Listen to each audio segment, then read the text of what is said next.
Okay. Let's see, can everybody hear me now? Conflict of interest. We're gonna have to speak because there's a few people in here that would like to be able to hear, that are, prefer a speaker, so hopefully that won't be too bothersome. Is that all right with everybody? Yes. Okay. Well, welcome everybody. My name is Patrick Mondell on behalf of the San Antonio Family Association. I want to welcome you. Today's a crucial day in the sense that you're going to get an opportunity to learn about some information that's very timely and time sensitive. And so, without further ado, I want to go through and you'll see the agenda here, and we're going to, our attorney is en route from Houston, and which is going to work great because we have some information to go over anyway before he gets here.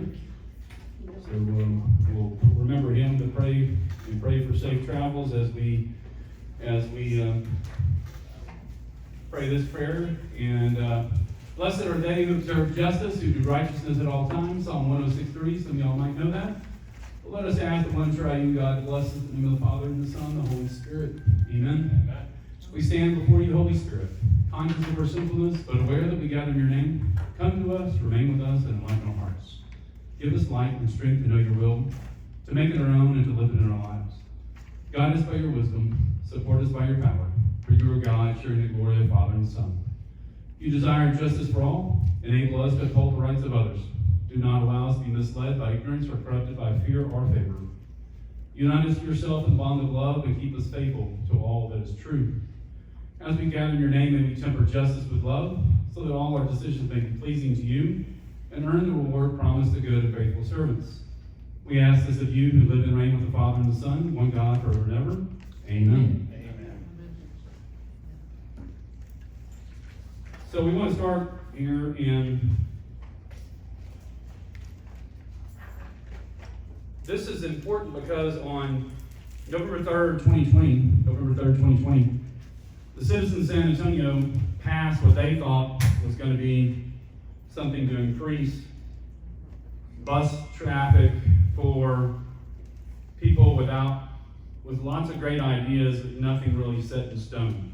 Like many things that people vote on these days, there's a concept, but not a whole lot of detail. And as we've gotten more detail, the more and more disturbing it is. And so some rhetorical questions for you just to think about. How do you get to work? How did you get here? How do you get to school? How do you get to church? Do any of y'all take the bus? Did anybody here take the bus? One person? Okay. If VIA buses were more frequent and reliable, would you want to ride the VIA bus with free Wi-Fi instead of driving your own vehicle? No. Does it change?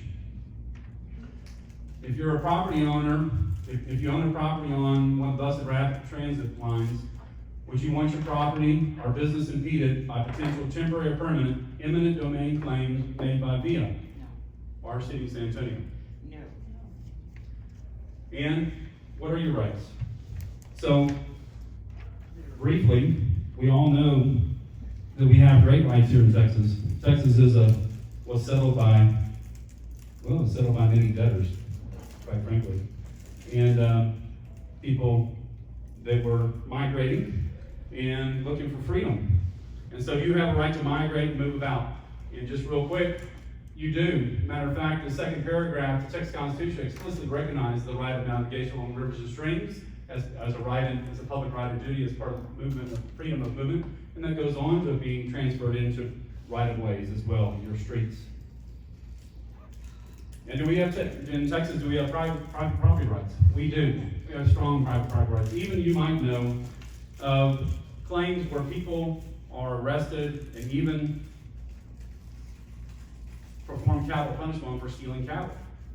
That's not even the property we're talking about right here. Texas has very strong property rights. Property owners along San Pedro Avenue have already received demand letters to allow full access to their property, and whether it be temporary or permanent access. Most of them are temporary right now and requesting easements, and they're not willing to pay much money for them at this point in time. This was the ballot initiative on November 3rd, 2020, and you can read it for yourself. There's 3 on here. The first one is a renewal of pre-K for SA in early childhood education.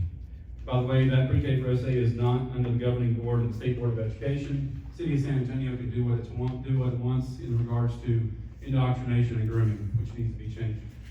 Proposition B was workforce solutions, ready to work. When this was passed, over 60%, the 1/8 cent sales tax was transferred from upward chocolate protection to SA ready to work, where it takes in 1/8 of a cent tax each year on every dollar you spend. Well, that money, it adds up to about $54 million a year right now. And it started January 1, 2021.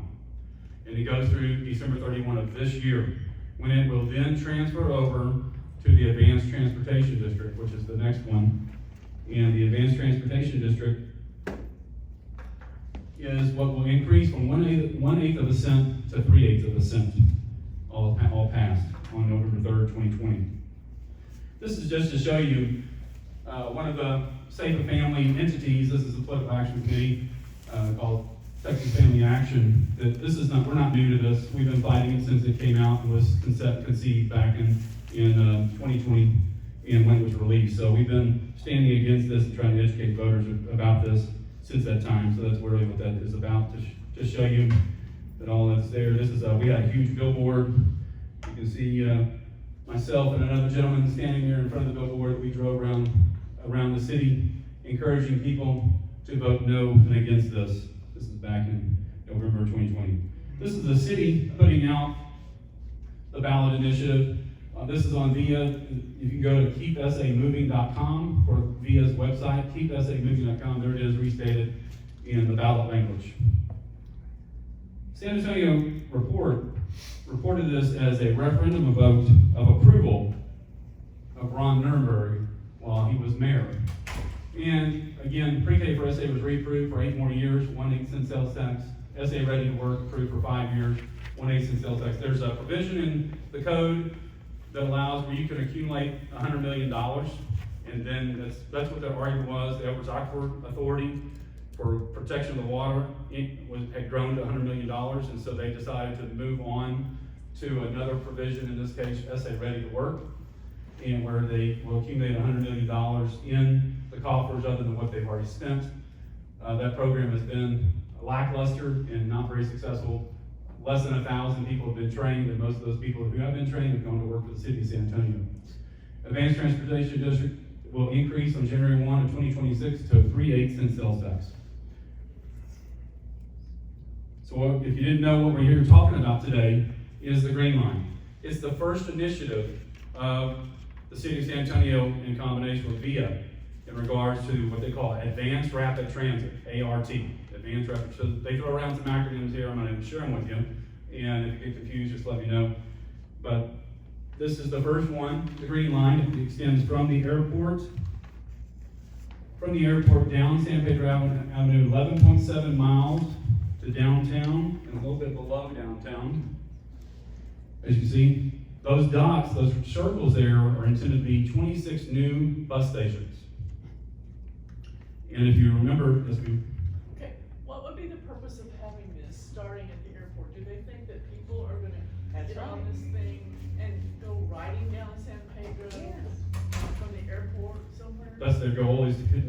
You'll see in their marketing here that they're trying to connect businesses with employees and businesses, and basically help people get from the airport to downtown. I'm not sure about you about riding public transportation. How many of y'all feel comfortable about going into a city where you fly into, carrying all your luggage and going on public transportation in another city instead of taking an Uber or taxi or whatever it might be? On the East Coast, where the cities are designed for this, yes, I've done it many times in Philadelphia, and it's great because my daughter lives in one of the original boroughs of Philadelphia, so I go at the train station from the airport, and I go there and I take this cool train that goes to these little villages.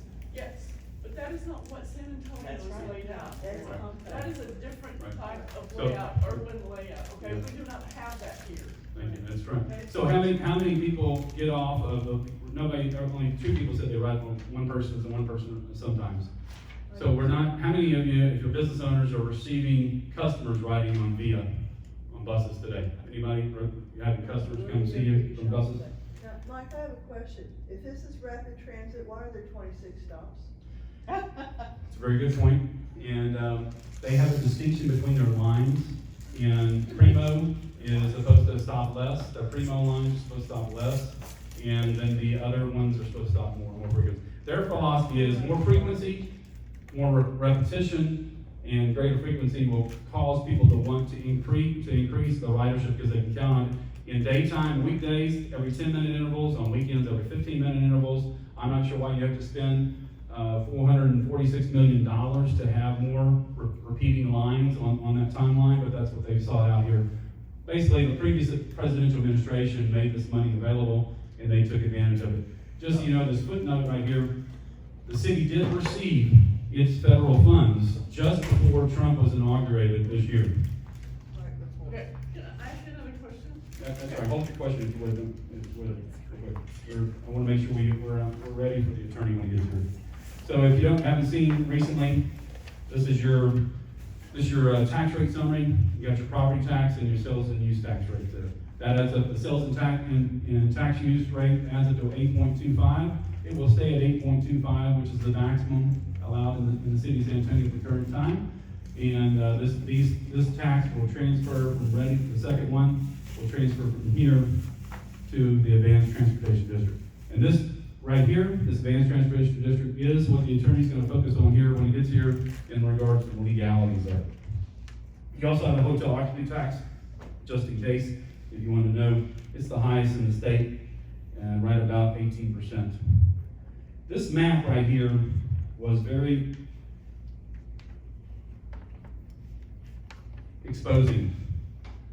These are the lines that are proposed for the city of San Antonio, and there's 7 of them. And so the first one obviously being this one that's in the middle. It's not labeled green, although it's called the green line. And but that it's red on there. It's red on there. Yeah. And but I'll be able to zoom in here this evening. I wasn't able to do this last night, but you can this timeline right here, near term 2021 to 2025, and a midterm 2026 to 2035. So look here, and I'll show you they exposed themselves. Who knows what we fought in 2015? Pardon? We fought a light rail in 2015 and stopped it with the same attorney that will be joining us here shortly. But what they did put in here is BRT right at the middle, the very middle center. This is BRT there, Bus Rapid Transit. And right here to the right of it, it says LRT, Fredericksburg LRT, San Pedro LRT, and I can't read the other one myself. But LRT means light rail transit. This became a much more exposing document than I anticipated as we were researching this. This is actually put up in the San Antonio report. I found one there. But the question is, why is light rail, or LRT, listed on this via Metro document? What's the long-term goal and the cost involved? So all this has to do with, as far as if you're a business owner, what is expected to come regarding your business on San Pedro Avenue, and for everybody else who lives around there or travels down there, what to expect in the years to come, the decades to come. But VIA is not owned by the city of San Antonio, although it's somewhat influenced and controlled by the city of San Antonio. The city of San Antonio does appoint people to be at the VIA board, but no VIA board members are elected, which is going to be one of the problems that our attorney will talk about as well as soon as he gets here. One of the things they started doing as soon as this came out and became reality after passing at the ballot box on November 3rd, 2020, VIA started moving beyond its scope and getting into development. Not only with they're going to turn the Scobie plant into a business park and business offices to affordable housing. We started seeing VIA buying property and again acquiring it in other ways that gave great hesitations. This page right here is, I'm sorry, it's in black and white. Ran out of toner cartridges, but you'll at least see it in front of you if you had trouble reading. This piece obviously is intended to save San Pedro Avenue, the first of the lines of advanced rapid transit. It's going to reduce at least 2 inter-traffic lanes, 3 in some cases. It'll remove the turning lane and create a boarding platform and bus riders will have to cross in the middle of the road to board the buses, and they will change the focus to synchronized traffic lights based on buses. So when you come to a light and you're waiting, the bus will go first, and they'll release the bus, because especially the bus has to change lanes. And it will definitely have to change lanes as you go past the south of Bassett. So no more left turns. This is actually a major thing. So if you're a business owner in here, you know that some people take a left turn to get into your business, right? And there will be no more left turns. You'll have to go to a traffic light and do a U-turn and come back around. If you live down San Pedro, you'll be doing the same thing. It'll result in extended drive times, greater congestion, as these people, most of these people that are in this situation, most of them are concerned about carbon footprint. Well, it'll increase exhaust because you're sitting in the light instead of turning left. We believe it's a waste of money and time. If you would, hold your questions. We believe it's a waste of money and time. It's one of the biggest things. It's 2 lines underneath waste of money and time. How many people know, if you can read it there, what the ratepayers, the bus riders pay in fares to cover the operating budget of VIA? You might take a guess. Go ahead, Jack. 30%. Good try. No, 8%. So everybody that pays a fare to ride a bus, all that collectively adds up to 8% of the operating budget of VIA. That means that everybody in here and everybody else in San Antonio paying taxes subsidizes the bus right now 92%. There are numbers, and I'm sure Mike will get to it when he has a chance. He'll focus on that. But based on their own numbers, they say this fundamental change of San Pedro Avenue will increase the ridership by 10%. Let's give them the benefit of the doubt that it happens. That you're talking about going from 8% of fares paying for ridership to 10%. And we're still paying at least 90% of operating costs on VIA, which those operating costs will go up. What you're going to face and why they know they're going to go up, VIA knows operating costs are going to go up immediately, because they're going to City Council here in the next month or so to implement a tax on your wireless bill, your cellular bill. It's a tax they will say, employees of VIA will say, that has been approved since the 1980s, but has never been exercised or implemented. VIA will be going back, and we expect it already to happen right after the runoffs, but they'll go back for a tax to be put on your wireless bill to help pay for VIA.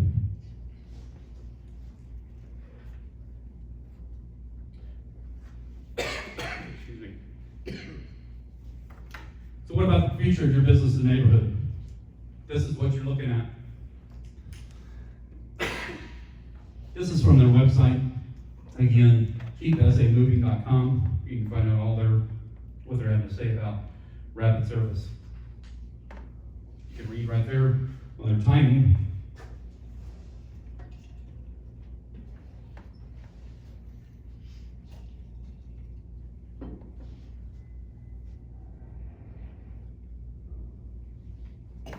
For everybody who has a business on San Pedro, this is what's really important, is that these next 2 slides that VIA admits to. As I said, 11.7 miles of dedicated bus lane, taking up at least 3 lanes, 2 in some areas where it's fewer lanes. But that's at $32 million per mile, if you take the math. 26 new bus stations. Their objective is to increase frequency in 10 minutes a day, every 10 minutes on weekdays, 15 minutes on weekends, and low emissions, except for everybody sitting at a light waiting to take a left or a U-turn. This is their line. Again, the dots represent the 26 bus stations. Each will cost approximately $1.5 million. VIA anticipates a 16% increase of drivers diverting off of San Pedro Avenue due to traffic congestion. They know and are anticipating more traffic congestion. So everybody that drives along San Pedro, you already face congestion as it is in high traffic times particularly. But they're anticipating approximately 200, which is 16% of the 1275, and have to divert either on the west side to Blanco and I-10, or on the east side of McCullough and 281. So they know these things. They've already run the numbers, they've done a traffic study, although they've just missed any future traffic studies, which we'll address in a second. So what businesses will VIA connect on the advanced rapid transit that they can't already connect? That's the question for $464 million. By the way, that number keeps going up. They say connecting people to jobs, and while most of you know that you drive down San Pedro Ave, they're not large businesses, they're small mom and pop businesses or medium-sized businesses. Lots of automobile dealers, lots of restaurants, and this is their projections on where population will be. If we're at 2040, we're at 3 million people, a couple things are going to happen. One, I would imagine a lot of those will still be Texans. They won't all be from California, hopefully. And if they're like us Texans, most Texans prefer to drive their own vehicle. They still won't be riding the bus. The other thing will be happening by 2040, the City of San Antonio passed what's called a Climate Action Adaptation Plan in 2018 that will prevent any internal combustion engine from driving downtown San Antonio. That is in the plans and the works. It's already approved. And as of 2018, they continue to make changes to that. So do we need a capital improvement of $446 million to increase bus frequency? No, we don't. And this graph right here shows you that they currently is the interest right now because people can't rely on via transportation. Will customers come to your business more if there's more and faster connections? Our argument is no. I don't think it's going to help your business. I don't know how many people get off carrying groceries. I see a few. I drive down San Pedro Avenue every weekday and twice a day, and I see some people going to HB from the bus, but those are few far between. I don't see anybody else other than once the Migrant Resource Center got shut down this year, thanks be to God, that all has changed there. So securing federal funding has already happened. We're trying to recall that money, and by contacting DOJ and others in the federal government to have that money. We just saw that California had some money recalled on transportation on a rail line, and then also another city that just had the money recalled. So that's one thing we're working on right now is to have that done, and then to start to support workforce training. Workforce training, just so you know, again, they've taken in over $100 million, well over $100 million. It's $54 million approximately each year for 4.5 years now. And they've trained, it's actually less than 200 people. And so, in putting them ready to work. So again, we have things here that they're marking on, counting on, but we can't even count on. And they're not working. A few other ones before I turn it over to Mike is, this is a study we found, thanks to the help of a friend on the zoning commission, was able to share it with me. The transit supportive and land use, just a fancy word for their study on the corridor. Something I think you'll find very interesting is, this is a graph of the supportive areas in the city of San Antonio on what they call transit supportiveness. So you can see here the map of San Antonio, and I'll expand it so you can see it. That's a map of San Antonio of the supportiveness of it. Number one, the light purple is the least supportive. Can you see where San Pedro Avenue is? And where the supportiveness is of the bus line? This line right here is San Pedro Avenue. That is in the least supportive area for transit. So their own research condemns them and exposes them. And you can see here down at the bottom left, 1 is least transit supported, 10 is most transit supported. This is their document. And yet they're spending $464 million taxpayer money to put in a line there's no support for, or very little. Their argument again is that they're going to create support. They're going to create demand because, quite frankly, they're going to force you out of your vehicle. That's the long-term goal, is to force you out of your vehicle. It'll start by no internal combustion engines in downtown San Antonio by year 2040, and they'll impede San Pedro Avenue where you'll want to drive off. You won't want to drive on San Pedro Avenue because of it. Low income housing? Low income housing is coming. So one of the major concerns was via expanding past the size and scope of its mission, and getting into buying property, getting into business development, and affordable living houses. Affordable living is a huge push in the city of San Antonio. It has been since Mayor Julian Castro. So we're talking over 12 years now that this has been going. And it continued after Julian Castro and Ivy Taylor, certainly expanded under Ron Number, and will certainly expand under Gina Ortiz-Jones. And that is their focus, and she said it just 2 days ago at dinner with a very noteworthy person the other night, and she had just been to a women's dinner with Gina Ortiz-Jones, and this is one of the things she said was affordable housing is one of her key focuses as well as pre-K for SA. So we're going to see a continued expansion on this, and they will continue to spend our money on this, and VIA can very well, if it's allowed to, exercise past its authority to go into affordable housing development. It's already buying property, and the concern is that they'll be buying property up because of gentrification. Everybody experienced their property taxes go up, right? So, but through gentrification, it can increase even more where you can no longer afford it. People sell their houses. If you didn't see, last year for the first time, something that's been done in California was passed in San Antonio, and I don't have it on here, but the city of San Antonio is now buying property to build houses for people to rent. In community housing, it's a different form of where people are no longer, so they're buying it, the city itself is buying property, VIA is buying property, and the concern is whether or not they're going to be putting a multifamily property on it. The state of Texas just passed in this last legislative session and took control out of the city's hands, just so you know.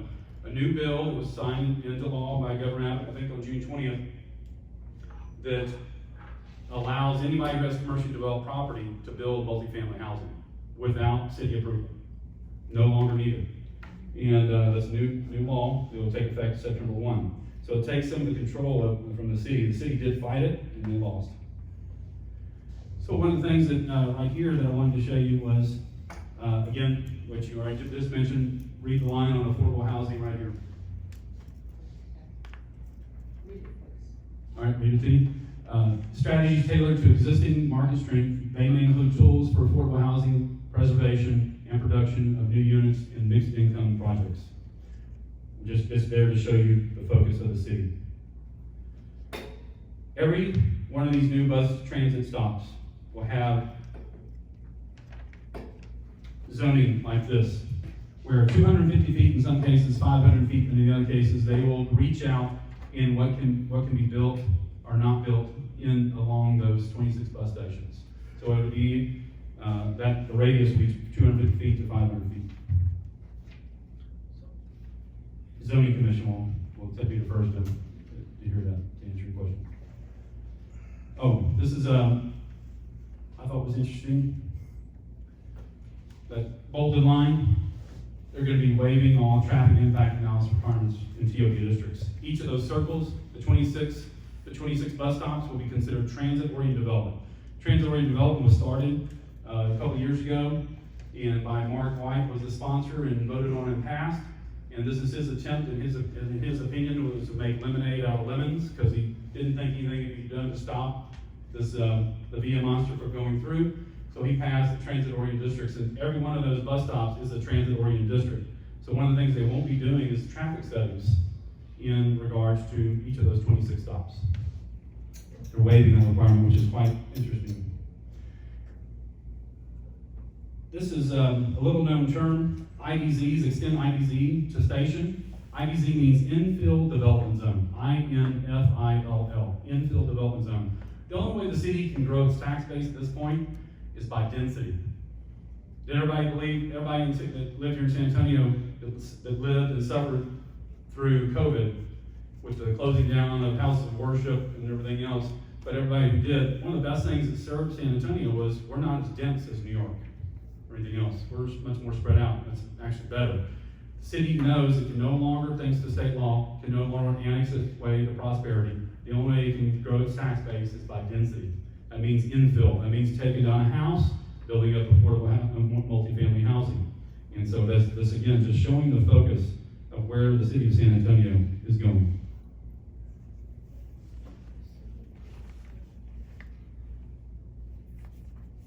Just to point out another city, this is part of the city's document, and the underlined red is with public transit at its core. Again, just to show you the focus of the city.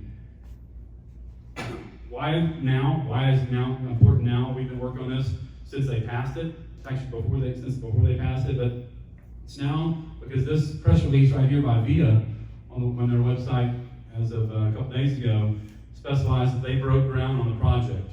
And we believe nothing's happened. They might have gone and turned some shovels and a grand opening, ribbon cutting, but nothing's been done other than maybe turning some dirt. But we believe this is a marketing and legal maneuver to stop us from taking legal action to stop them. And which would be and Jared will address that more when he gets here. So now is the opportunity, and we believe the last opportunity, because there's no more city meetings. You can write the mayor and city council. You can go to SASpeakup.com, make comments, but nobody's taking any input on this. It's a done deal. The only way to stop this is through considering legal action. And our guest speaker will be here hopefully momentarily. In the meantime, I'm going to turn it over to Mike and let him do it. Mike Knupp, he's president of the San Antonio Family Association. Please welcome him.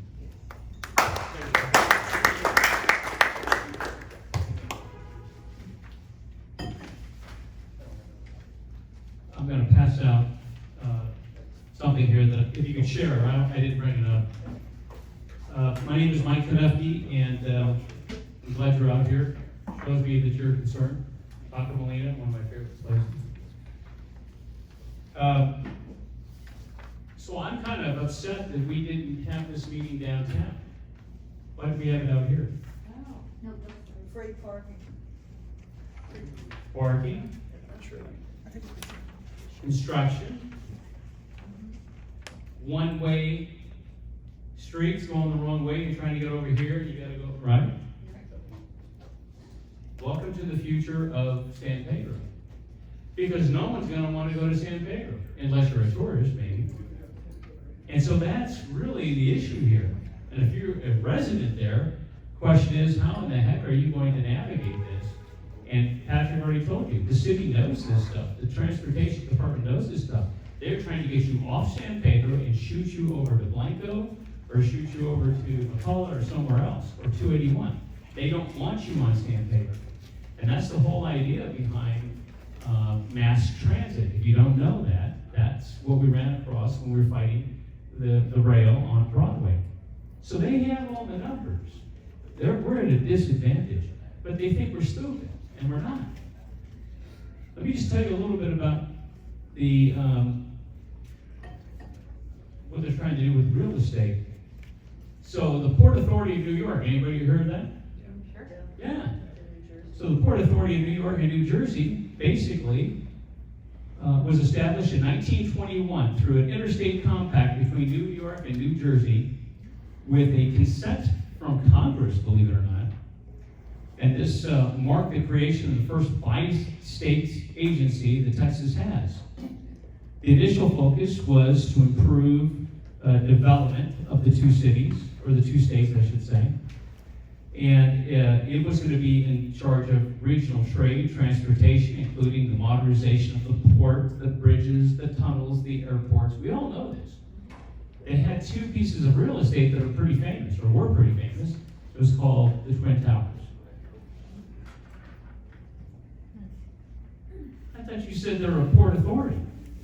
What are they doing in real estate? That's VIA. That's VIA, that's what they're trying to do. There's one major difference, though, and that is the Port Authority of New York and Jersey does not levy any taxes whatsoever. Zero, nothing, nada. They are a financially self-supporting entity, and they rely totally on the revenue that they generate. Well, VIA is double dipping. They're coming over here with the sales taxes, property taxes, hot taxes, and then they're coming over here and they're going to be charging. And so that is beyond absurd. So I passed this out earlier, or Patrick did, I guess, and if you look at their financial paper, this came off of their site today, just so you know, this morning. We didn't have 2024, but apparently they put it up in the meantime. And Patrick, I'm sorry to inform you, it's not 8%. For last year, it was 3%. So 3% on ridership. And by the way, that I should say ridership. It's ridership and advertising, because you have the bus stop advertising, so there's a small bit of revenue there.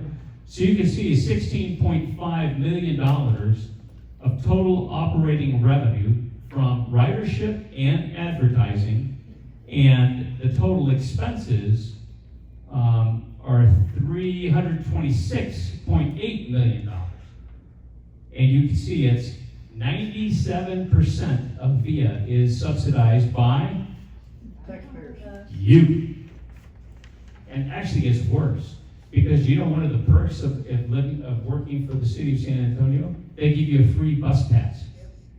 They may not still be doing it, but they were doing it, and the city would cut a check to VIA to show more revenue. They would literally do that as a perk for employee benefits. And so it really is kind of a sick situation when you think about it, because the power that they have. So last question, I'm going to turn it over to Patrick, is who here, Bruce, you want to talk about Marvel? Let's talk about Marvel. What's Marvel? There's so many pieces of Marvel, but let's talk about the building Marvel, the Marvel project. Anybody have an idea what it's going to run? 1.2 to 1.3 billion. Or no, 1.2 to 1.3 billion, okay? So you have in front of you an initiative of the green line. The silver line is right behind this. It's the one that runs Commerce or Houston, East and West, okay? But there were 7. There were 7, were there not, Patrick? Okay, just the green line and just the silver line is $780 million. Anybody know the difference between, I'm a finance guy, does anybody know the difference between $780 million and $1 billion? Ain't that big of a jump. Nope. You multiply that times 3 or 4, that's what we're talking about when the whole transit system. It will outpace anything the Marvel project. And so why don't people know this? This is bigger than the Marvel project. People don't know this. How upset everybody is. Did you know the Marvel project down to City Hall is like, hot potato. Nobody wants to talk about it. Well, some are for, some are against. It's all over the place. Why haven't we heard about this? That's what we're talking about here. It's roughly, the green and the silver is roughly the same price tag as the Marvel Center. I'll turn it over to Pat. Okay, so thank you, Mike. So thanks be to God. Our attorney got here safely from Houston, and so I want to welcome in Jared Navar. So Jared, just to give you a little bit of history while he's getting ready, is back in 2015 when the city took on a project of $888 million, put 3 miles of light rail track. $888 million for 3 miles of light rail track.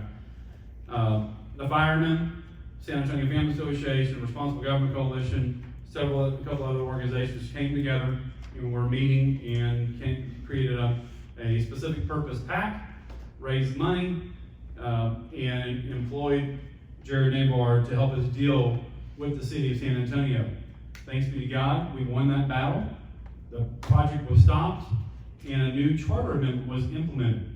The problem is that charter amendment, I'm sorry, now that I'm talking about, I'm sorry I don't have the language for you. I'll go grab it while Jared's talking so I can read it to you.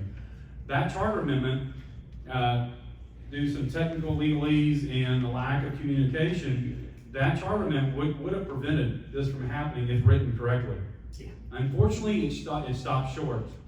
And I won't go into the background of that because it's very frustrating for me to repeat. But the fact of the matter is that it got passed and it still allows this to move forward. But that charter amendment basically said you can't move public easements and utility poles without citizen approval. So to answer Mike's question, the reason this isn't being talked about is because it's already been approved by voters. And they got a carte blanche, blank sheet of paper to conceive whatever they want to conceive, and this is what you got stuck with. So I just wanted to share that about Jared. He's used to dealing with the city of San Antonio. He's used to taking on government entities. He's already represented us in the past numerous times, and each time we've won. So please welcome me, Jared Neymar, who's from Corpus Christi, an Aggie. He lives in Houston. Just celebrated his third wedding anniversary with 3 children. And please welcome Jared Neymar. 2 kids. Hopefully the third one soon, but not yet. Our letter, if you want. Just go up. You gotta go back to it. Focus on it. And the summary below it. Okay, so thank you all for being here, and hope I didn't hold anything up. I just drove in hot from Houston. I got 2 under 2 at home, so I didn't get breakfast before I left the house. I had to stop on the way, and anyway, I'm here just in time, I guess. So I'm gonna, I'm not as fully up to speed on whatever the city council said that they may have covered earlier in terms of the latest. I know the city has claimed, or VIA has claimed, they're breaking ground soon, or they may have already started, or they're making preparations. What I want to explain is basically, Patrick a while ago, I think, last summer actually, I think it was about a year ago, asked me to look at this when the city council was considering this interlocal agreement between San Antonio and VIA. Dealing with how they're going to deal with this new, the increase in taxes that was passed in November 2020, which I'll get into some detail here in the theory of the lawsuit, the arguments we'll make, I believe, that are here. But that's when he originally called and asked me to look into this proposed local agreement, how the city was proposing to punt basically their portion of this new increase in the sales tax back to VIA. To be spent in VIA's discretion. That's what the interlocal agreement did, or will do when they start collecting the tax in 2026. He asked me, just look into this legally, is there anything that is illegal about this? Can the city really enter this agreement like this and turn over its tax revenue to VIA? So I looked at it, and not surprising, as Patrick said, my normal practice is suing government entities on different things, constitutional issues, and some taxpayer lawsuits. Sometimes I've had a few against Austin and the city of Houston. So I started looking at the transportation code, and sure enough, I told him, at that time, I think there are 2 issues that jumped out right away. That's what's discussed in this letter. So what I'll be explaining here is why I believe the city's plan to fund this new expansion, specifically how they're dealing with the increased tax revenue that was approved in 2020, violates both the city charter and the Texas Transportation Code. And I believe there is basically any one of you who are a San Antonio taxpayer, which could be an individual or a business, has standing in Texas to sue the government to stop plans to spend funds if those funds would be spent illegally. The basic problem with this interlocal agreement, which is, again, it's a contract between the city of San Antonio and VIA. In November 2020, there was a 1/8 to 1% increase in the sales and use tax approved by the voters that under the agreement that VIA will collect to fund this program. Under the transportation code, there's sort of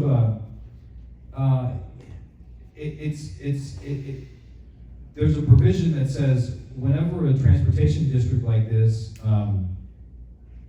collects a sales tax to pay for its project, a portion of the funds, 25% of the funds, have to go to each local participating jurisdiction to be spent in the jurisdiction's discretion.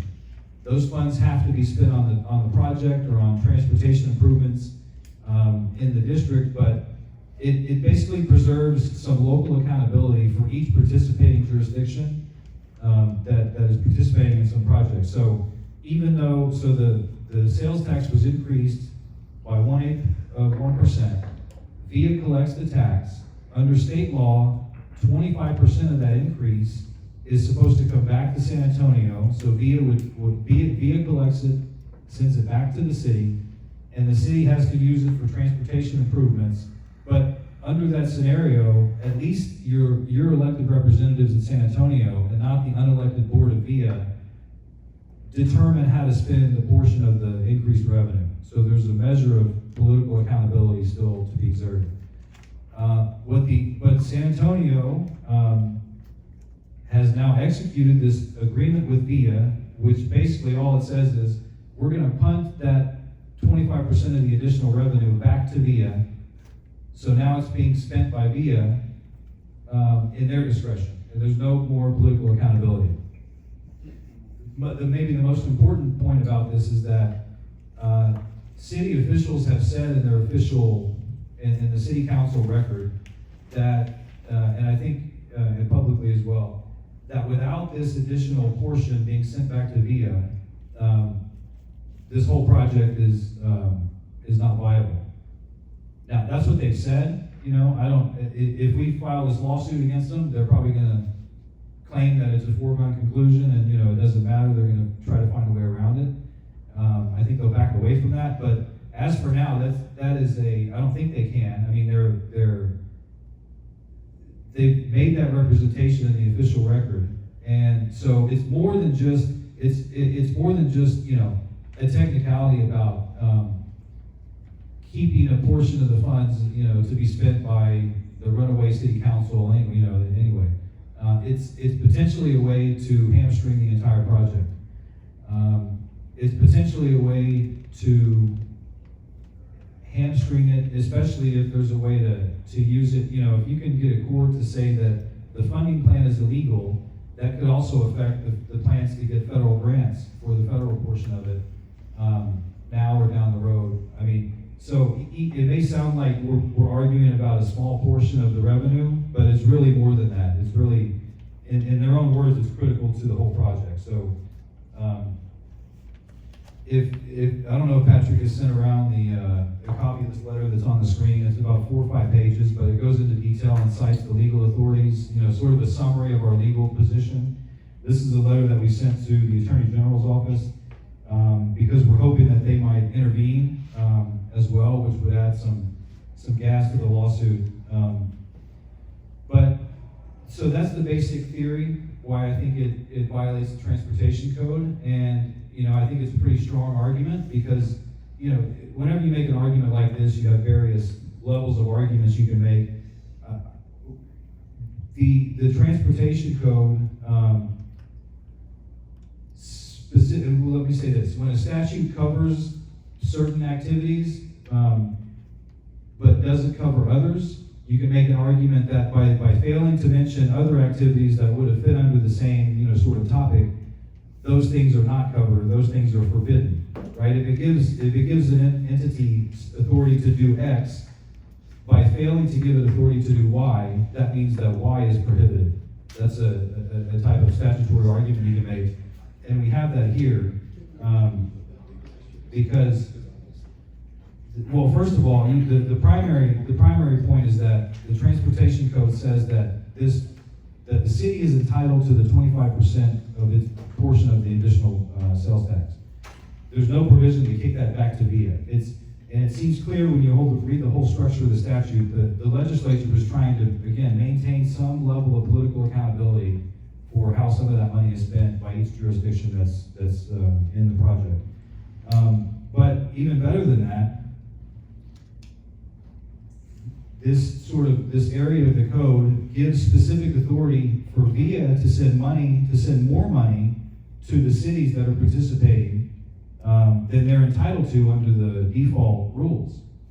But what the city's trying to do here is the reverse. They're trying to take money that's politically accountable in a sense and send it back to VIA. It's trying to do the reverse of what is specifically authorized under the transportation code. So I think that makes this argument even stronger, that the legislature was aware of you know, the potential of you know, an interest in sending money one way or another, but they only approved it one way. And so here San Antonio is trying to send money to be in a way that's directly contrary to the intent of the transportation code. I believe it also violates the city charter. And there's case law I found on this, actually, some old Texas cases that are directly supportive here, but the basic issue is that, you know, so the transportation code says a portion of this money is supposed to be spent to improve transportation in the city of San Antonio by the city council, essentially. The city council is the governing body of the city. They're the ones who have to exercise the discretion to spend money. And there's actually an old case that involved just the simple placement of a single stoplight, and I think it was in the city of Houston. This is like 100 years ago. These issues don't come up, you know, often, but sometimes so one of the precedents I found was literally about 100 years old, and the court in that case said, like, what had happened is basically the city of Houston had given to, had basically let some company that was trying to build like a company town within the city limits, the authority, the discretion to decide where to place a stoplight in the area that they were concerned with. And the court said you can't do that because the city council is the governing body of the city, and that's a government function, and they have to decide. You know, even though it's a completely discretionary decision, like no court would ever say, we're going to review where the city of San Antonio or the city of Houston decides to put a stoplight at this intersection or the next one. It's committed to the discretion of the city council under the charter. And this is standard language. You know, the charters all say something like, the governing body of the city shall be the city council composed of a mayor and 5 members or whatever it is, you know. San Antonio, you've got more members, but that's the kind of general language we're talking about. It commits the discretion to the city council. It says they're the ones who decide how to spend city funds and make city policy. And so there's a general principle following from that you can't delegate that authority. The city has no authority under the charter or the Texas Constitution to delegate their authority to another body. And so that's another reason this violates, I believe, the charter and actually the Texas Constitution. So with that, I'll stop there and be happy to field any questions you might have about the legal aspects of this. Yes, ma'am. So, based upon the new numbers, they're saying 97% of VIA is subsidized by taxpayers. And that VIA's intention is to buy up property. So they cannot be self-sustaining by the product and the service that they're providing. And they're using taxpayer money to purchase property. That just seems illegal, like, that just doesn't seem copacetic. Yeah. Well, what I'll say about this, and again, like, you know, the SAFA guys may have more insight on this than me, but what I did draw an analogy to the city of Houston, which I'm pretty familiar with, you know, how, because we have some analogous kind of project. There's a rapid bus transit lanes that Houston recently built within the last several years. It's been a complete, you know, joke. I mean, nobody uses it. They tore up the streets in the best parts of the city, just like they're planning to do here. It's not financially feasible, and I think the answer is that they just don't care about the feasibility. It's more about getting people out of their cars and changing the gas vehicle economy than anything else. I mean, it's really social engineering, in my opinion, and I think that's borne out because, you know, the light rail and the rapid bus transit systems in Houston are far in the red, and the city never does anything about it. It's just a preference for public transportation. And yes, ma'am, you had your hand up? Yeah, part of the way that they wanted to get the money that they needed to start the project was to designate the TOD, the Transit-Oriented Development Corridors. And I'm wondering if you have looked into that and whether that was done under the correct guidelines of designating that this was a new zoning change on each of these businesses, because no business was notified by that were in the 200-foot perimeter of where that zone would now be. No one was notified of that all along the whole corridor of San Pedro. And their explanation, and I brought that up, was that this was not a new zoning change, that this was just an amendment to an existing TOD zone that was in the UDC already. But it was, because then they came out with maps that designated this is now TOD, in fact, where we're sitting is a TOD zone. So did they violate the zoning regulations, per state law? Well, I haven't looked at that yet, but, I'd be glad to look at that, and I wouldn't be surprised if you're right. I think, this just happens all the time. I do a lot of election cases too, election contests, and, it's the same thing all over the place. And until somebody these people feel like they can get away with basically anything. And unless you file a lawsuit, or, really it takes filing a lawsuit, even a demand letter or something, even if you call them out in a public meeting, they just ignore it, brush it off, they don't care. So I don't know, I can look at it, but, if we get into litigation, I can look at that before we file any lawsuit, of course, but, I wouldn't be surprised if there's other illegalities that come up, if we look at this further. I think what we have here, like what I summarized in the letter to the Attorney General, is nice, because they're clearly defined, purely legal issues, which means I don't need to rely on a lot of discovery from the city or VIA or anything. I've got everything that I need to prove the legal argument I want to make on these 2 points is already here in the record. And it's just a matter of interpreting the statute and then the Constitution and the city charter. That would be something where I'd have to review the TOD statutes on that aspect, and then maybe the zoning regulations, and it sounds a bit more complicated, but you could very well be right. And I think a lot of times they rely on that complication too, because they don't expect anybody to figure it out or look at it. Yeah. Yes, ma'am. Okay, just say they do this, okay? So, bus stations in the middle of the street, okay? So they want people to use them, and how, pray tell, would they use them? They're just gonna walk there? Okay, they're gonna walk there from their neighborhoods where there are no sidewalks. Let's see, and, it's not safe to walk. People don't even walk their dogs, okay? They don't even walk their children in a carriage or baby stroller, whatever you wanna call it. So how is it people are gonna get to this little station, and are they planning to build parking lots so you can drive and park your car there, and they're gonna have a security guard so nobody breaks in your car, and you're gonna get on this thing, and you're gonna take it to downtown. They do intend have a to- whoopie-doo time, and then you're gonna come back home. They do intend to And then develop you're gonna- parking rides. Huh? They do intend to build more parking rides like the one in Stone Oak that sits virtually empty. Yeah, For nobody years uses now. it. You But think the other, people in Stone Oak part want- of the money, the $446 million that's growing, is going for what they say infrastructure, not only for drainage, but also for sidewalks. And the sidewalks, forget, but, so you're gonna walk, you're Yeah, gonna to a walk street down or- there, like, say, you wanna go somewhere at the Pearl, okay? And you're gonna walk down there, and you're gonna walk dressed up, and you're gonna get on this contraption, and you're gonna ride it down there with all these degenerate people that'll mug you? I don't think so.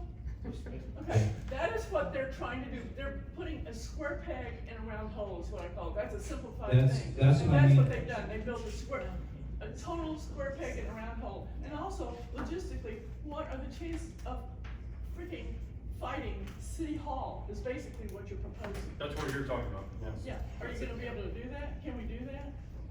Absolutely. We're a bunch of communists This is now. almost all of my practice is filing lawsuits against government entities from, I've won 2 First Amendment cases against the city of Houston, all the way up. I've won lawsuits against the Texas Ethics Commission, the Federal Election Commission, that one went to the US Supreme Court in 2014, campaign finance case. That was us. Yeah, that was actually SAFA. That was, yeah. Where one of the Yeah. stations is on Jackson Keller Thurs and San Pedro, basically, in that vicinity, wherever, there's a bus stop there now. Mhm. But there's an Exxon gas station that's, you know, like fairly new. Yeah, it's new. And, there's all kinds of stuff. They're gonna just wipe that out. You think Exxon is gonna let them take over their gas station? I don't think so. No, this is, well, like, sort of dovetailing with your whole point, this is what I said before on the ideology of it. They're trying to create the demand. The demand does not exist right now, and the facilities don't exist. It's social engineering. It requires a lot more things to change about how people move around the city, to do it. And they're gonna lose money until everything about the city changes, basically. But the city is not designed. What are they gonna do? Redesign the entire city? I don't think so. That's what they're doing downtown. I think Yeah, but I think they downtown know is- that, and that's their whole point. So, I wanna be sensitive to everybody's time, we're right at the 1 hour mark, and, anybody, I have a question for Jared, does anybody else have a question? But thank you. We've indicated that you haven't filed suit yet. Right. What's the strategy? Yeah. Well, so, based on what I've talked, I don't know if something's changed since you and I last talked, but I told Patrick, he asked me what it would cost to get going. We basically have, they've already, paid me for, doing work to sort of put pen to paper and see if there's something here to look at. So I did that, that's what's in this letter. I told him I request a retainer of $25,000 to, which he asked me what would it take to get the lawsuit filed and make sure we're covered at least through, the first contested hearing, so not any appeal to a court of appeals or anything, but get the lawsuit filed, go to the district court hearing, and get an order from the court. You're making my Aggie math look bad, look up above you, right there. The blow up in the bowl, that's what my math was, but. Well, right, Your math is better, I like it. Yeah, and when people ask me this question, so I give like kind of two numbers. If I need at least a retainer of 25,000 because I know to get through a contested hearing on a case like this, they're gonna challenge standing. I mean, there's a lot that goes into just getting to the first base in the court. And it's a lot of work to put together these kind of, legal arguments where you're arguing constitutional issues and these kind of novel taxpayer issues. I would probably, like, if there were nothing else beyond 25,000, I would probably eat a substantial amount of time getting through that first hearing. But I'd still be happy to do it if that's all there was that would. So if you ask me, what do you need to commit to going through the first hearing? I would say 25,000. That's what I told him. We may have also talked, like, realistically, it's gonna take more than that to continue further, and maybe even through that point. I'm just saying, I'd be happy to do it and eat it if I can't, because I wanna get it started. It's a fun case for me, I think it's an important issue. So even if I had to eat some time beyond that, but realistically, it would be more. So I'm glad your numbers are lower versus being higher, because that actually makes it look better, but Jared, based on our experience together in cases we've had, we're basically looking at about $100,000 for a case against a municipality like the city of San Antonio. What it costs us in the Chick-fil-A case, what it costs us in our current case, all that passed. So is there any reason to think that, based on experience of about $100,000 to file a lawsuit to hold the city of San Antonio accountable, is there any reason to think it'd be different here? To finish the job, not just start it, but to finish. No, I mean, well, if people wanna add, if there's additional arguments we wanna add, everything you add to the case, there may be 5 other things we think of that maybe we could challenge it based on. Every one of those would add time and money, right? But based on what we already have, these purely legal issues, which wouldn't require a lot of discovery again, not a lot of paper back and forth, it's just writing the argument and going, arguing to the judge. You could certainly do that for 100,000 or less, all the way to the Supreme Court. Yeah. That was my point. So we're not looking at $1 million here. We're not looking at, it's really much more contained because it's against a government entity. We have experience with that. Several previous cases that cost about the same amount of money. Right. Yeah. How much time do we have? Well, this tax isn't even collected until January, I believe. January 1. So we still have the rest of this year before they even collect it. Now, what they're gonna try to say is that, oh, they've already broken ground, or they've already executed contracts with the federal government for the matching funds, or, they've already executed contracts with developers or with, the construction companies, whatever. That would be, that's one of the things that make these cases, why it does require time and sort of, insight, and you have to argue more than just the basic issues. That would be a complicating factor. I don't think that it would stop the court from ruling for us. I don't think that just breaking ground, even if they build a couple of bus stops or something in the next 6 months, I don't think that would be enough to moot the case. But it would, so that's the short answer. I don't think it would It would moot the weaken our case. position, but not kill the case. They certainly are gonna harp about that. Yeah. But, I don't think it would moot the case at all, when they're not even collecting the tax yet. And the court would probably tell them, well, that's your fault for trying to, rely on an illegal tax, mechanism that you should have known was illegal. Yeah. So Jared, is there a timing? And I should say also, because this is a taxpayer issue, so if you think of it from, like, if they're trying to say, oh, well, we're obligated on these construction contracts, we've signed a contract where, so-and-so constructor expected to make $100 million from this deal in the next 5 years. You don't have a right under American contract law, like, the construction company couldn't come in and sue them for what's called specific performance, like to say, yes, there could be a breach of contract by the city, but the city would not be obligated to pay the whole revenues that the other party expected to gain under the contract. It would basically just kill the contract. So, is this SAFA against, VIA, or are there other organizations that can contribute to this? Well, anybody can contribute. Formally, the plaintiffs would be, actually, SAFA is not a San Antonio taxpayer, so they wouldn't have standing to be a formal plaintiff.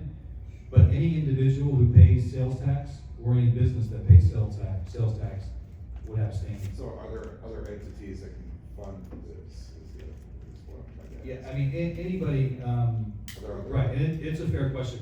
Nobody, the people funding it can be anybody. I'm not asking about the legal specifics, but where's the money gonna come from? Is it just SAFA, or? Yeah, I can answer that. So that's the whole idea behind this and other, we need to raise the capital. We've already paid, SAFA has already paid $16,000. And so the whole idea is, there's really three choices: do nothing and sit in the pot and, as a frog and hope they don't turn up the heat. That's number one. But we already know from the history they're gonna turn up the heat, right? Option number two is go out to my truck and I get you, some ammo and get you a gun, and we can be like the 13 original colonies and fight King George. We can do that. Or the third is we can all pony up and help fund this thing. We've already talked to some businesses. We already have some commitments, and that's where we are now. So let me address that, Mike. Yeah. Not to interrupt you. Go ahead. Quick if I can. So there are two businesses. That have committed. One's committed to $2,500, and the other is committed to $10,000 on the condition that at least two other businesses come forward and pony up $10,000 themselves. So it's contingent. It's basically a match. But and actually there's more of a match there because they're very concerned about their business. And to do it, they're willing to pony up. They just don't want to be the only one doing it. So if they have at least two others, they'll pony up $10,000 each. They will put in $10,000 as well, and we can get moving. But anybody can give to this, as it says on this. Anybody can give. $100 will help. $1,000 will help. Every bit will help. But business owners, and so everybody that I'm gonna have Danny address this here in a second, what neighborhood-wise and an idea. What do you want to live with? What's it worth to you to have the peace you have now of driving down San Pedro versus the inconvenience of driving down San Pedro to your home? But for business owners, especially those in the automobile industry, it's a double whammy for them. Just It's an attack. Yeah. all retail. It's an attack on the automobile industry and their social reengineering that Jared's talking about. So it's a double whammy on them. But any business there, it's a livelihood, so it's a business expense. And we can talk about how to get, we have different entities that are involved here. Right now, this letter was written on behalf of, the primary entity was written on behalf of our PAC, Friends of SAFA, Texas Family Action. And, but most of the expenses, the education, everything has already gone through the expenses of San Antonio Family Association. So there is a start there, but we don't have enough to get to where we need to be to get Jared moving. I know what we pay because we're the ones that wrote the checks. And, so technically Jared's being generous by coming down to 25,000. Want to have the numbers accurate. My numbers are accurate. I do like his Aggie math. But we don't want to get in a situation where we file it, now we can't go forward because we don't have any cushion there to keep going. So, yeah, John? I guess, two things going on. We've got the statistical likelihood of winning the case, but also, keeping it funded the whole time, so. That's why I said, it will be an effort to do that to some degree. That's why I wanted to get Jared's confirmation. This is not our first rodeo. We sued the city in 2015 over the light rail. We sued the city, I didn't have to go very far. But over the Chick-fil-A, the banning Chick-fil-A at the San Antonio airport, that was our lawsuit, took about $100,000. We're in a lawsuit right now against the city of San Antonio over the illegal use of taxpayer funds for abortion trafficking, and it's right about $65,000, and we're waiting to go to the Supreme Court. And so we should be right about $100,000 for that lawsuit. So based on our experience, that's why I asked Jared to give his professional input. What we're looking at in a total cost is we don't want to start something we can't finish. Well, And I think that's, so roughly $100,000 or less. The other thing is they could smoke us out, that, they know that there's a limited budget, they could drag it forever and ever. They've known we've had a limited budget, and we've kicked their tail down the road each time legally. Keep in mind, the silver is going to be coming online, and they're gonna start listening to the silver, so there's gonna be other, people that have standing on the silver line. And so if this will continue. The beauty of this is it will stop all of them, all 7 lines. It's just not one. So there's a business owner, we've talked to a lot of business owners down there, down San Pedro. One of them is just doing her own thing. She contributed before, but now they've had to engage an attorney just for their particular purpose and to protect their property. But that won't be necessary. What I had to convince them was, and help educate them, we're talking about stopping the whole project, which will eliminate their individual immediate need. So as soon as we file the lawsuit, all that stuff's gonna go on hold, because they're not gonna be able to move. Am I wrong? All the individual property, eminent domain, whether it be temporary or permanent, am I making a correct statement on that, Jared? I mean, it would just depend on I mean, not legally, it wouldn't have to, right? It would just depend on the city's response. And then it would depend on whether they're willing to continue it, knowing that they might not have this additional revenue available in the way that they thought. But, I mean, they have said that sending the money back to VIA is a critical part of funding this entire project. And I think they said that in conjunction with their applications for, how they've represented it to federal authorities, et cetera. Because I believe there are federal matching funds that have already been, requested at least. So that's a representation that they have made officially. I mean, they may try to back out of it, I don't know, but it wouldn't, if we win the lawsuit, this is the taxpayer lawsuit with the taxpayer saying, we've identified legal expenditure by the city and how they're spending the money. So this case, technically itself would not be telling San Antonio, you can't do this project. But it would stop the funding mechanism that's currently in place, which they've said is critical. They could try to find ways around it if they wanted, but yeah. So, question, in the interest of time, because, January is not far off, but they are approaching, business owners. Our landlord was approached already, and I feel like they're trying to finalize a deal to use eminent domain or to acquire a portion of our driveway. I would assume like if we're signing anything or our landlord is signing anything, it kind of puts us into, like you said, another business you had has their own attorney. You know, like we have to get an attorney because we're presented with this option. It's a very shitty deal, but at the same time, I feel like it's a lot bigger than probably all of us. You know, and our attorney is basically saying, you know, okay, we're gonna sit down and talk with Via. If we sign anything, does that harm us or harm the position that you guys are trying to? I feel like they need more ammo. They need more people, constituents to get on their side. Right, well, let me, in a very lawyerly fashion, let me say this with a caveat, because I'm not an eminent domain attorney.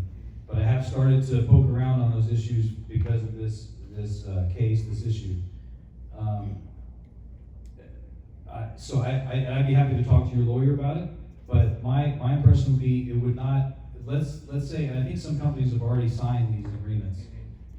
What the city is taking by eminent domain in these agreements is a particular easement, a temporary easement to use during the construction of the project. If the project doesn't go forward, then I think those contracts are basically null. I mean, it's never gonna be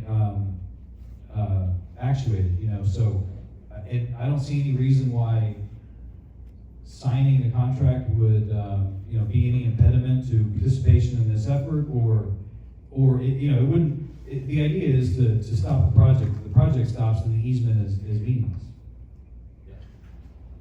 The other part of that is, if we go forward this case and we're able to present this to the federal government, whether it be through Congressman Chip Roy's office or through Doge or whatever, through Tim Paxton, whatever. If it gets there and it helps have this federal government recall the money, then we're talking about a deal killer here.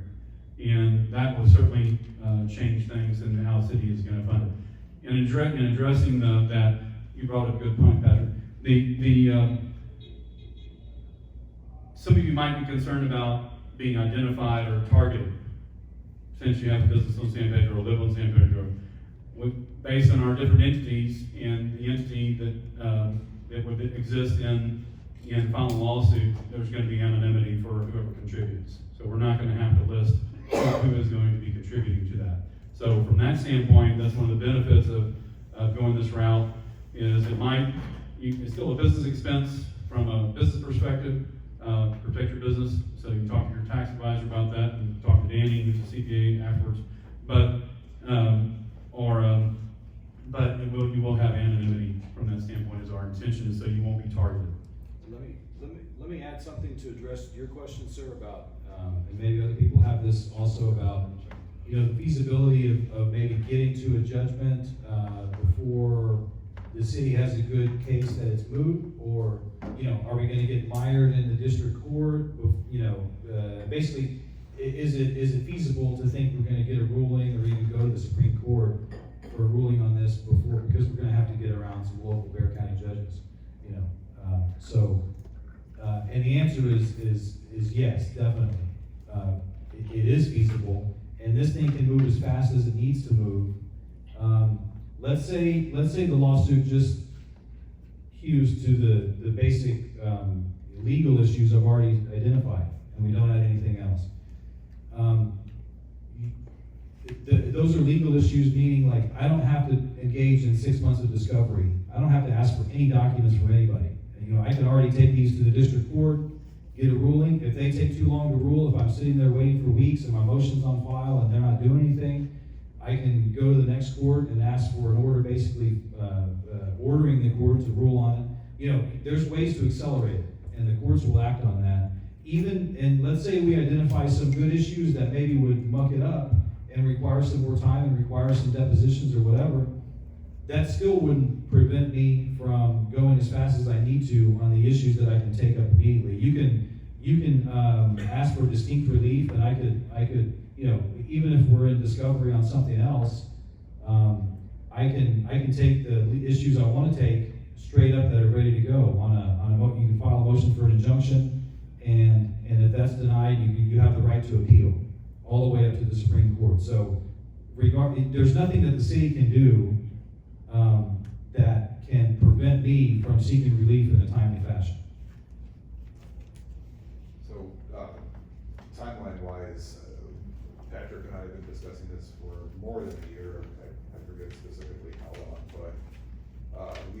already paid 16,000. How long did it take to raise that 16,000?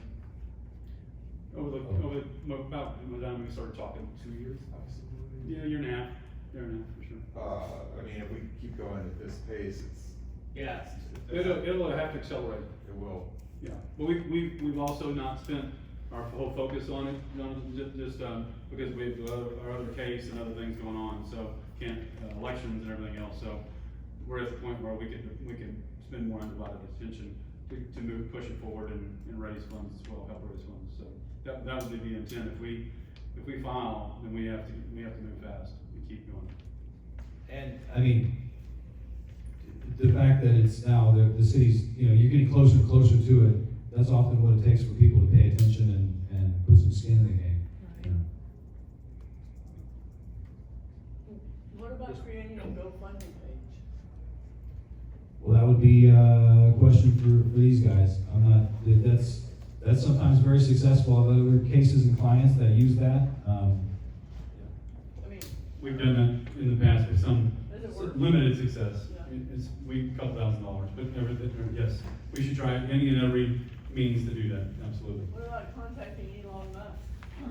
We do that too, since he was head of Doge.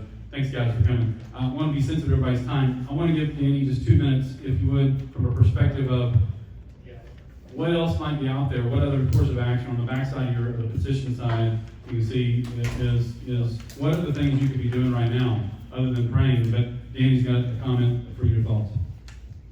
My name's Danny Petrie, and I lived in this off San Pedro all my life, and I live right now behind Tommy's restaurant right there on San Pedro and Jackson Keller. What we have been trying to do is either do charter amendments or referendums. There's 2 problems with those things, and that's why we're here talking about this lawsuit. Because one, referendums, the city's kind of made it impossible to have a referendum because they changed it back in, I don't know, 87, or 97. And so what we need to do is, we need to be able to put out a petition to change the charter so that we can vote, which is really kind of crazy, right? But that's what we're being led to. And our city government pushes themselves back, and now they're only accountable for us for every 4 years now, right? So they're just pushing back in their accountability, and we can't do a referendum because there's no way that you're going to get over 100,000 signatures in less than 40 days, right? But we can do a charter amendment. The problem is that a charter amendment can only happen every 2 years, and we just had a charter amendment. As long as it got passed, then we have to wait another 2 years so we can have a charter amendment. So we can do a petition and we can get a charter amendment set up, and we already have that set up, but it's going to be 2 years from now. It won't happen until November 27th. And then we could talk to them about that. If we could say, we want you to be able to have to vote for voter approval to do this San Pedro. But that's the 27th. And that's the best we could do. And that's what we've been looking at all year long, and looking at how we can try to fight this. And I've gone to many VIA meetings, and so several of y'all have also. So this is our option right now, and I think later on is to change the charter amendment for referendums, have a charter amendment to stop this too. And I have to say that if Danny Petrie says, our accountant says it's okay to go forward with this, then I gotta know it's, I'm 100% certain, because any other time it's like, whoa guys, you need to stop and slow down. So any other last question before we wrap it up? Okay, we're gonna just, I guess my last question for you is. Question, Oh yeah. what do you want us to do today? Well, you can put your information on that petition, Jack, and you write on there how you want to help. You want to help raise money. You want to help get the word out. You want to. There's no point calling city council anymore. You can call the new mayor. She's for it. You can call the city council. They're all for it. Except for the newly elected in District 9, she's not for it. But so all those things to do are done. There's really only one thing: is pray, contemplate if you wanna take on the city. Pony up, write a check, pray some more about it, get other people to do the same, get on social media and inform people of what we're doing and help them, so. I think we could have a larger grassroots, if we all come together, and maybe it's, I put $1,000 in, and another person puts $1,000 in, because yeah, not everybody has $10,000, but if we put it in, I would say 90% of the people up and down San Pedro don't want this, and so I mean, I just think it's just a matter of just organizing and saying, I'll do this amount, and we're gonna do this, so. So I'll put Daniel's spot, you're gonna give $1,000? Yeah. And if somebody else gives $1,000? Yeah. Right here. Is that Yeah. it? Yes. Check. Okay. We'll Gotcha. give, Can I we'll give suggest- 1,000, we'll give 1,000 also. I just wanted to have some clarity on, we're writing the check to SAFA. SAFA, you're paying the lawyer, is that correct? And That's then- correct. All right, so now that 16,000 has already been spent and given, okay, so we're starting correct. at zero, or you're saying? No, we're the- starting at 16. Well, what we started with Jared, I mean, he massaged this number a little bit, and he's being kind and generous, but I really. Okay, so we're 16,000, so that leaves us another 9,000, all right, So, I know what Jared said, but 10,000. I know, from- after the experience of these lawsuits, what we need to do. My And- 25,000 was starting at zero now, not counting the stuff that's already been spent has already been. Oh, you did? Has already been incurred. Okay. Okay, So when, that's why there's a little, like, if you add 25 and 16, you get closer to, 50. We need 34,000. Yeah, so, yeah, right, what Patrick is saying is 34, which gives us a cushion to, that's the portion I might eat. If we only had 25, I'd say, let's go, I'll go to court. okay. So 3 of us just contributed 10% of that number right now. Right. So, that's what I'm not clear on, so what's in the bank right now? Zero, we've spent it all. Oh, okay. We're starting at zero. We run pretty lean, but we have a bank account. All right. And we still have costs ourselves, we still have costs of doing things like this that we in the process. I think that for someone who has been through the entire process of this, the TOD and the VIA line with Betty back in 2019, the tone deafness of city council, and even worse, VIA, who would barely come to a meeting at all, there is no other louder voice that will speak than taking them to court. And I think that the example that Donald Trump has shown us is, if you wanna fight these people anymore, this is where you fight them, it just is. And we do have to learn how to give up some of our income or our monies, because this is the new fight that's out on the battle. We've done this so many ways, and Jack, you've done it so many ways, with your voice, go to speak up, go to the meetings, sit through them for 4 hours to get 2 minutes to speak, and it moves the needle nowhere.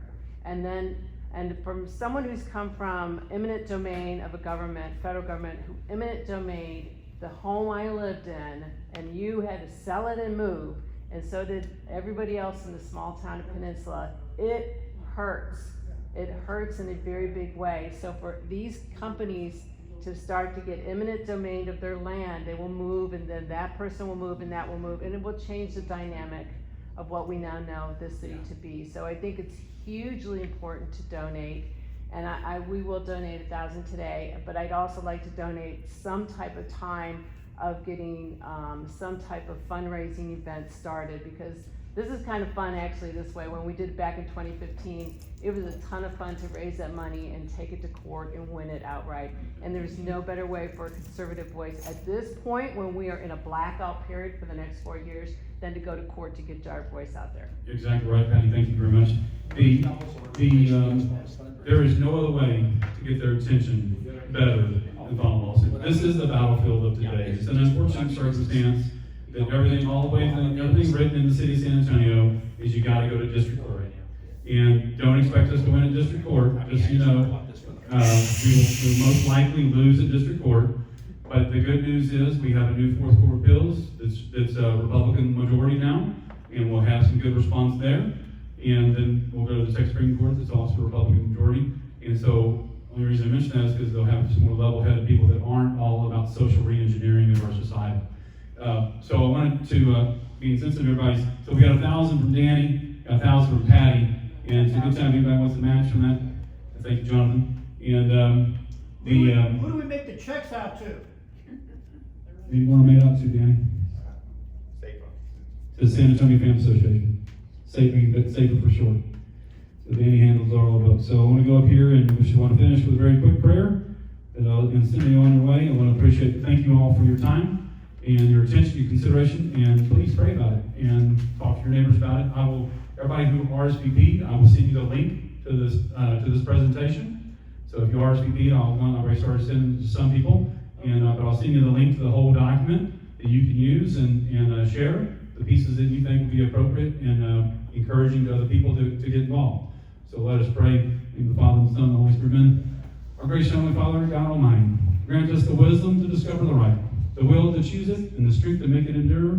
Amen. Amen. Thank you all for coming, and have a great rest of your day. We do have if you know anybody else that wants to come, we do have some seats available for this evening. We'll be repeating this at 6 p.m. right here.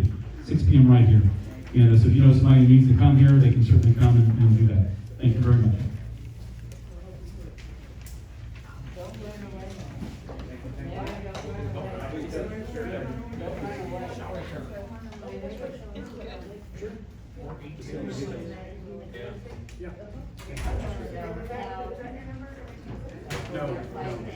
You remember that? I'll text you the link for this and you can respond. Okay, good to you.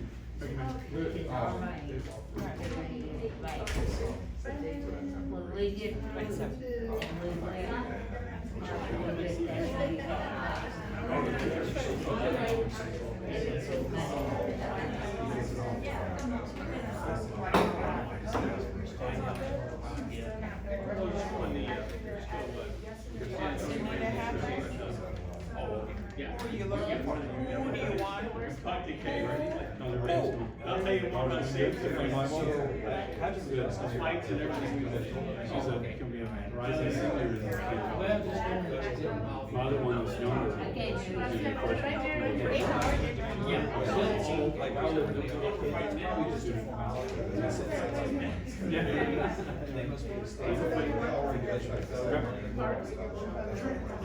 And so they your tax office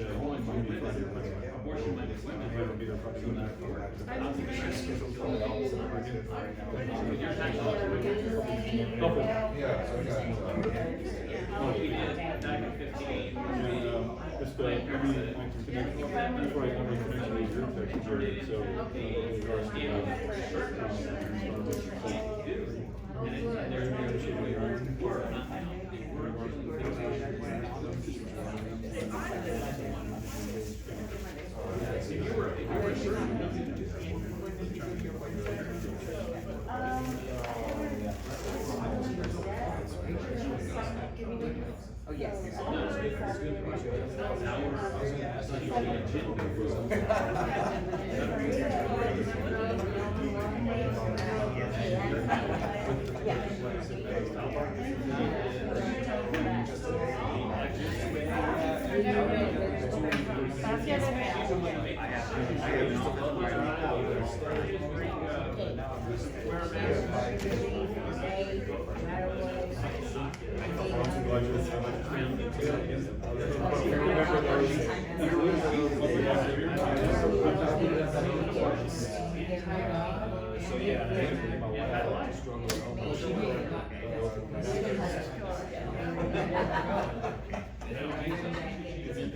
You know, I've never heard that. Why I'm going to talk to you about your website because I've never been to the restaurant. I saw your thing there a couple times. I mean, I've had a couple times. Here by the airport, Gulfdale, by the airport here, right here. It takes me about 5 minutes from here. I'll try to find a way to get it to do it, but there's also a place in How'd you get here? Can you wait here? I've never do that, right? There's like articles on like. Yeah, but I like them black and white. I didn't know if. I didn't know if this year. No, but I could figure it out.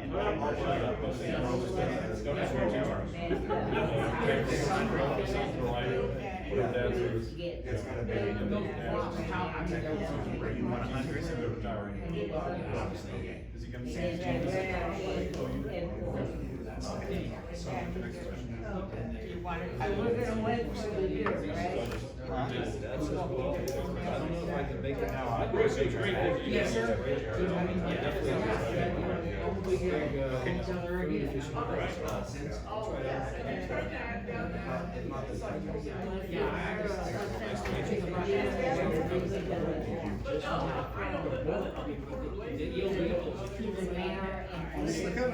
You bet, thank you, appreciate your help.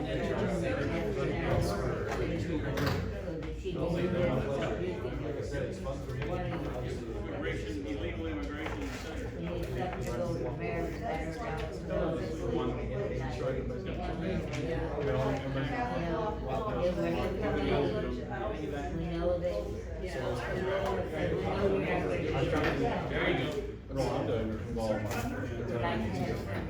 Oh, we love your restaurant.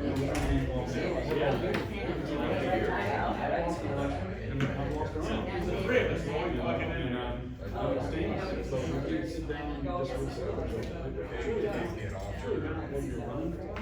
yeah, we actually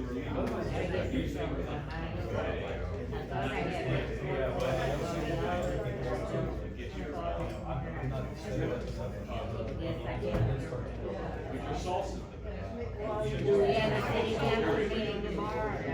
Okay, so do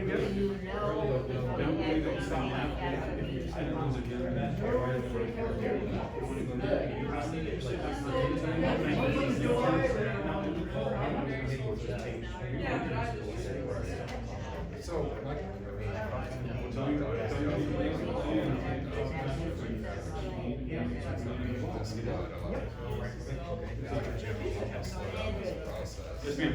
Thank you for coming. Thank you, appreciate it. Everyone's enjoyed coming in there. Are you enjoying the new place? Lots of work, but.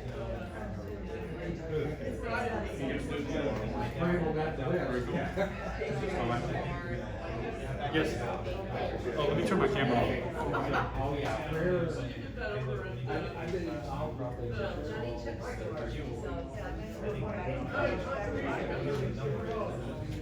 I go on